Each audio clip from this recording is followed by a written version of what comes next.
பெரியாருக்கு பட்டம் கொடுத்ததே பெண்கள்னு சொன்னீர்களே, பெரியார் என்கிற பட்டத்தை கொடுத்தவர்கள் எண்ணிக்கையில் அதிகமா, அவருக்கு எதிராக செருப்பு வீசியவர்கள் எண்ணிக்கை அதிகமா?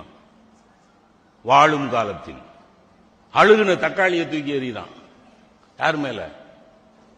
அவர் என்ன சொன்னாரு? கடவுளை நம்பாதன்னார். கடவுளை நம்புறோம் முட்டாள்னார். பெரியாருடைய கோட்பாடுகளை சரியாக புரிந்து கொள்ளாத ஒரு மலட்டு சமூகம் நம்முடைய சமூகம். பெரியார் கண்ணகிய முட்டா பொம்பளைன்னார்.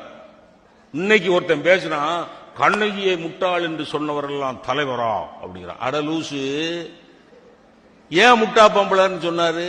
அதெல்லாம் பார்க்கணும். அதை உனக்கு அர்த்தம் புரியலையே.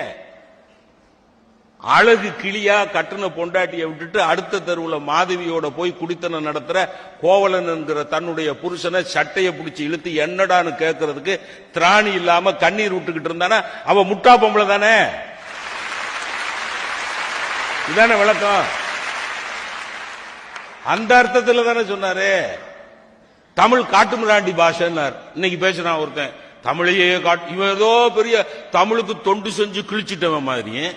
தமிழ் காட்டுமிராண்டி பாஷைன்னு சொன்ன ஒரு சிலையை உடைச்சா என்ன? இவன் பெரியார் சிலையில கைய வச்சனா கைய ஒடிச்சிருவோம்டான்னு தமிழகத்தில் இருக்கக்கூடிய 7.5 கோடி மக்களும் கொதிச்சு எழுந்திருச்சிருந்தா போற்றுகிறார்கள் என்று நான் ஏற்றுக்கொள்வேன். ஏன் அதை பத்தி கவலைப்பட்டான்? காட்டுமிராண்டி பாஷைன்னு சொன்னவர் தானே பெரியார். ஏன் காட்டுமிராண்டி பாஷைன்னு சொன்னார்னு கேட்கணும்ல.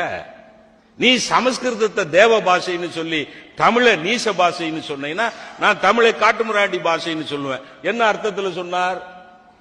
நாகரிகமே வளராத காட்டுமிராண்டிகளாக மனிதர்கள் இருந்த காலத்தில் இருந்து பேசப்படுகிற மொழி தமிழ் மொழி என்ற அர்த்தம். அதுக்கு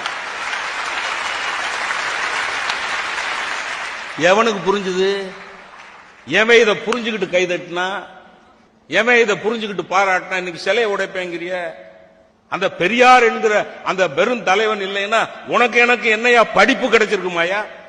இந்த பெண்கள் சரிசமமா உட்கார்ந்து இருக்கிறார்களே, இந்த பெண்கள்